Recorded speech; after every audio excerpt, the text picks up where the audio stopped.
पारस defence ISRO और DRDO का supplier है। पारस डिफेंस का शेयर प्राइस 2023 में था 450 रुपए और अब ये 1650 रुपए ट्रेड कर रहा है। अब उसी प्रकार से क्या कंपनी का रेवेन्यू और प्रॉफिट दोनों बढ़ा है? तो देखिए, तो जो कंपनी का लास्ट ईयर हम लोग कंपेयर करें तो जो रेवेन्यू 43% से बढ़ा है और प्रॉफिट 100% से बढ़ा है। अब बहुत से defence stocks continue up trending है, मगर कौन कौन से जो डिफेंस स्टॉक्स हैं वो सस्टेन कर पाएंगे अपर लेवल पे?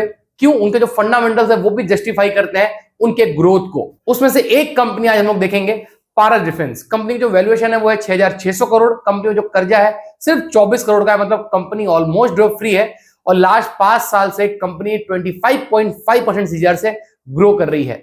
बात करें कंपनी के पी की तो 108 का है और इंडस्ट्री पी है 76 का। अब हम देखते हैं कि जो वर्ल्ड में जो डिफेंस में एक्सपेंडिचर है वो कैसे बढ़ रहा है, भारत सरकार डिफेंस एक्सपेंडिचर कैसे बढ़ा रही है और उसका फायदा फिर पारस डिफेंस को कैसे मिलेगा, और पारस डिफेंस कौन कौन से सेगमेंट में काम करती है, कौन कौन से सेगमेंट से कितना % रेवेन्यू आता है और गवर्नमेंट का क्या फोकस है उस एरिया में, कौन कौन सी कंपनी है जो पारस डिफेंस से सर्विसेज लेती है और पारस डिफेंस फ्यूचर में मल्टीबैगर बन पाएगा या नहीं। 2024 का अगर हम लोग डेटा देखें तो पूरी दुनिया में डिफेंस पे सबसे ज्यादा एक्सपेंडिचर हुआ।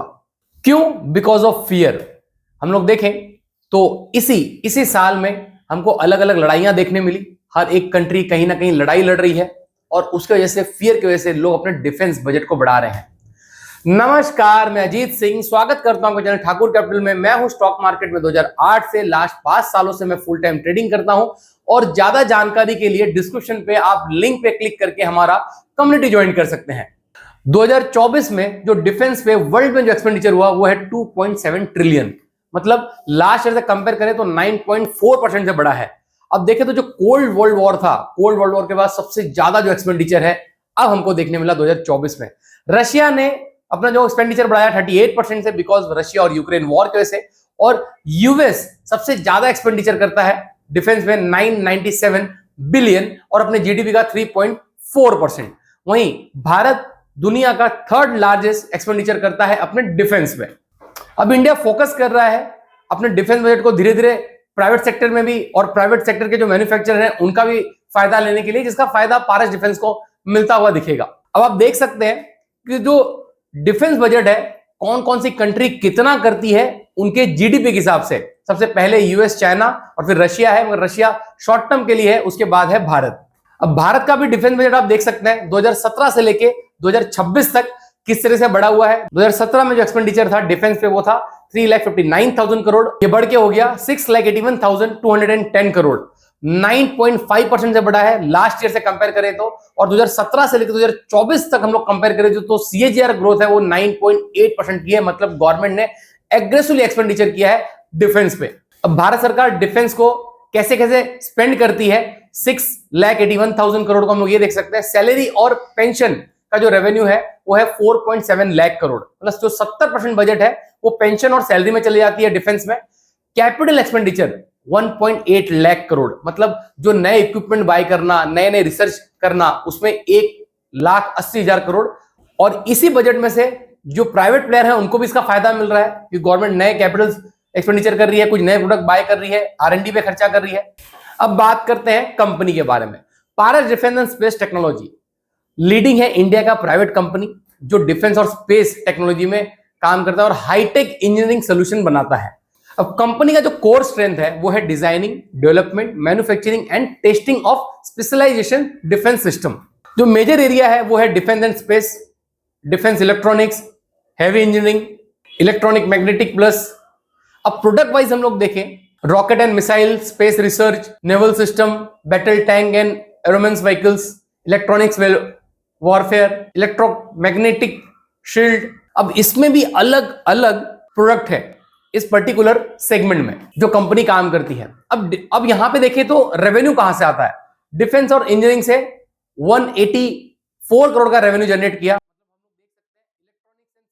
अब इसमें भी 3 सेगमेंट है जहां से रेवेन्यू आ रहा है, हम लोग ये चेक कर सकते हैं। Electronics and sub segment, mechanical sub segment, इसमें मिसाइल है, cold pallets and radar cooling है, titanium and special alloy metal part है। अब ये दो चीजें उन्होंने देखी, यहां से 73% का रेवेन्यू आता है कंपनी को। ऑप्टिक्स एंड ऑप्ट्रॉनिक्स सिस्टम से 69% का रेवेन्यू जनरेट किया है कंपनी ने, जिसमें सबमरीन ऑप्ट्रॉनिक्स टर्की प्रोजेक्ट है कंपनी, मतलब 0 to Z सर्विसेज देती है। डेवलपमेंट करना, उसका मेंटेनेंस भी देखना, रेगुलर्स को चेक करना। और ये मेक इन इंडिया के थ्रू बना रही है कंपनी, मतलब मेक इन इंडिया का बहुत बड़ा पार्ट है इसमें। इमेजिक कैमरा इसरो के लिए ये जो देती है, जो प्राइवेट मिशन है। Opticals dome missile optics. अब हम लोग ने देखा कंपनी को कहां से क्या रेवेन्यू आ रहा है। अब देखिए तो कंपनी को हाई मार्जिन मिलता है इन सब प्रोडक्ट्स में, जहां पे वो डीआरडीओ और इसरो के लिए ऑर्डर लेती है और उनको सर्विसेज प्रोवाइड करती है। अभी की हाईलाइट्स क्या है? भारत में पारस डिफेंस एक लीडिंग टेक्नोलॉजी कंपनी है और भारत के टॉप प्लेयर में आती है डिफेंस और स्पेस सेगमेंट में। इसरो के लिए large optics and diffractive greetings बनाने वाली ओनली इंडियन सप्लायर है। अब बिजनेस सेगमेंट की बात करें तो डिफेंस और इंजीनियरिंग से पहले 2022 और 2024 को हम लोग कंपेयर कर रहे हैं। 2022 में डिफेंस और इंजीनियरिंग से 54% का रेवेन्यू आता था, मगर अब ये बढ़ के हो गया है 104%। मतलब यहां पे देखें तो 104% की ग्रोथ रही। ऑप्टिक्स एंड ऑप्टिकल सिस्टम से 46% का रेवेन्यू आता था 2022 में, अब ये डिक्लाइन हुआ है -25%। मतलब देखें तो ज्यादा फोकस डिफेंस एंड इंजीनियरिंग पे रही है कंपनी की। अब ज्योग्राफिकल रेवेन्यू की बात करते हैं तो 2024 में डोमेस्टिक से 86% का रेवेन्यू आता है, 2022 में 87 आता था। एक्सपोर्ट से 14% का रेवेन्यू आता है, 2022 में 13% आता था। अब एक्सपोर्ट मार्केट क्या क्या है? Israel, USA, Europe, south Korea, Singapore, UAE, Saudi Arabia. यहां पे इन कंट्री को कंपनी एक्सपोर्ट करती है अपने प्रोडक्ट्स। न्यू प्रोडक्ट के लाइसेंस की बात करें तो जनवरी 2025 में लाइसेंस मिला इनको MK46 और MK48 belt field light machine gun बनाने का। कैपेसिटी देखें तो 6000 यूनिट एनुअली है। और अक्टूबर 2024 में जो इनको लाइसेंस मिला cannon use naval and air defence system बनाने का। कैपेसिटी देखें तो 100 कैनन्स पर ईयर है। अब क्लाइंट लिस्ट की बात करते हैं। हम लोग ऊपर देखा कंट्री क्या है, अब क्लाइंट कौन कौन है। जो मेजर क्लाइंट है वो है Hindustan aeronautic, ISRO, DRDO, Bharat electronics limited, Godrej, Tata power, Cochin shipyard, Goa shipyard. अब देख सकते हैं अपने स्क्रीन पे। और जो टॉप 5 क्लाइंट है कंपनी को, उससे 54% का रेवेन्यू आता है 2024 के डेटा के हिसाब से। अब ऑर्डर बुक की बात करें तो ऑर्डर बुक 2024 में कंपनी के पास 630 करोड़ की है और वहीं 2022 में 302 करोड़ की थी। मतलब ऑर्डर बुक बढ़े हुए हैं। न्यू ऑर्डर की बात करें तो लास्ट 18 मंथ के लिए कंपनी का 881 करोड़ का ऑलरेडी ऑर्डर बुक है। जो उनके जो टॉप 3 क्लाइंट है वहां से उनको 76% का ऑर्डर आया है। हम लोग ये देख सकते हैं, ये क्वार्टर फर्स्ट 2025 की बात कर रहे हैं हम लोग। अब drone and anti drone technology, Paras anti drone technology subsidiary पे ही फोकस कर रहा है। अब देख सकते हैं RF jammer, software define radio, drone detection, joint venture किया है इन्होंने यूरोप की कंपनी के साथ एंटी ड्रोन जैमर के लिए फरवरी 2024 में।